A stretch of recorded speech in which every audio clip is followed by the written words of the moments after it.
सलाम अलैकुम दोस्तों। उर्दू पोएट्री हब शाकिर में आप सबको खुश आमदीद। दिल की दुनिया में अजीब सा अंधेरा है, जिसे चाहा वही हमसे दूर ठहरा है।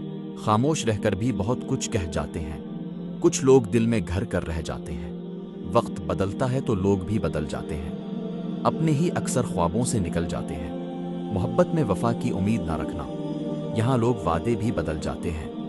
हर मुस्कुराहट के पीछे गम नहीं होता, हर खामोश इंसान बेरहम नहीं होता। किस्मत का लिखा कोई मिटा नहीं सकता, जो रब चाहे इसे कोई झुका नहीं सकता। जिंदगी एक खूबसूरत सफर है, सब्र करने वालों के लिए बेहतर है। कुछ यादें उम्र भर साथ रहती हैं, चाहे फासले कितने ही बढ़ जाएं। दिल टूट भी जाए तो मस्कराना सीखो, हर हाल में जीना निभाना सीखो।